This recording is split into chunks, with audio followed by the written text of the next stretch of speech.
Walnut 7, bomb proof. Hang a portal edge on that.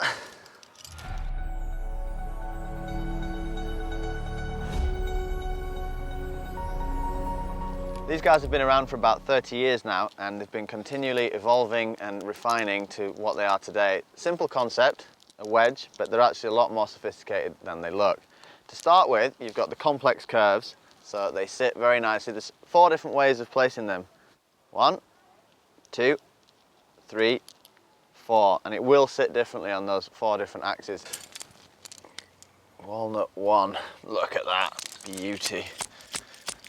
You can see these little scoops aid stability, and the curve on the walnut gives you a slight camming action, which makes them sit really, really well. The other nice thing about walnuts is the wire.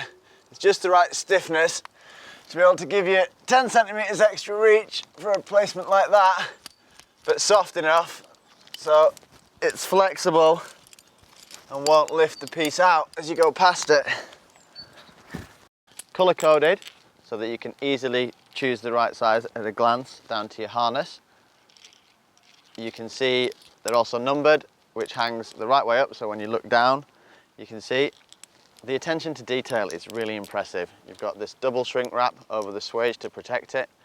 They're rounded off on the corners in a process called rumbling so that they don't catch. The larger ones you can see are hollow, so they're incredibly light. The smaller ones, however, are solid, and they're a slightly harder alloy so that they don't shear out of the crack because there's less surface area touching the rock. You can also see this beautiful little process here at the top, which is called irradiusing and countersunk so that the wire doesn't catch. It's generally the most sophisticated passive protection on the market.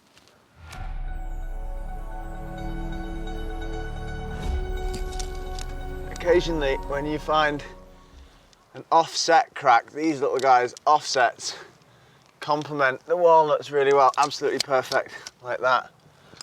It's good to carry a set of these alongside. Sometimes you'll find cracks where the walnuts, they just won't sit right if you've got a flared crack. And these guys, as you can see, are asymmetrical, and they tend to sit more nicely in flared cracks. Lots of the same technology. You can see they've got the little scoop taken out so they sit nicely. They've got the same radius countersinking on the top, which drastically increases the strength. Look at that textbook placement, thank you. The larger ones have been drilled out to make them lighter. The colours match the walnuts, the same colour coding. I usually carry 1 set of these along with 2 sets of walnuts.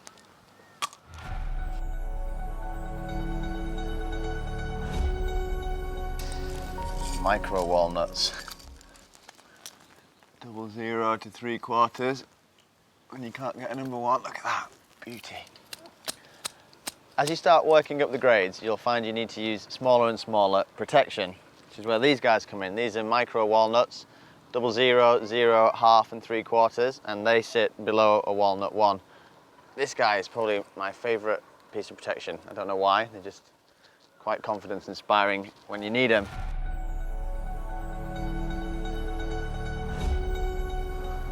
Perfect peanut placement. You've also got these guys, which are peanuts, which are a similar thing, but you can see they're offset and asymmetrical. In smaller placements, you need to be more precise, there's less range, so you need to get the perfect piece for the placement.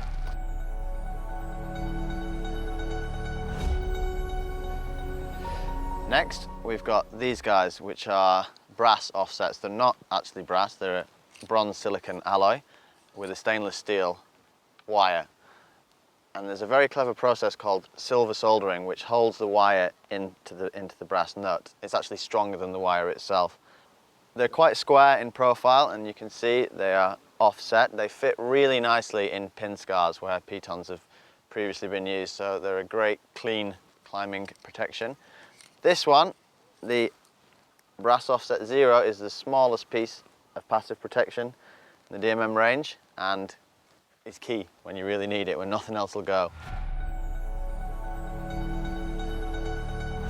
And then these little babies are called imps, tiny little brass nuts.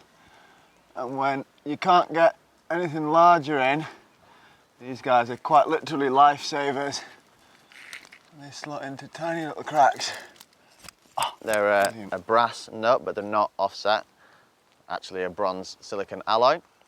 There's also a clever little feature which reduces the strain on the wire where it goes into the head. You can see one side of the swage is loose and the other side is fixed. This thing has a breaking strain of 5 kilonewtons, that's half a ton. It's pretty impressive for something that small.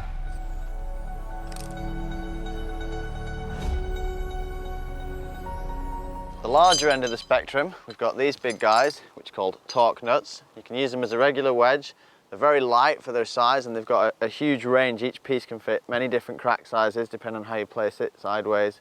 They also have a unique feature. The reason they're called torque nuts is because of this camming action. They work particularly well in horizontal brakes like that.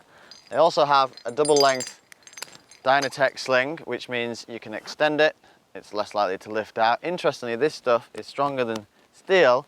The fail point when you test these to destruction is not the Dynatec, it's the aluminium underneath there.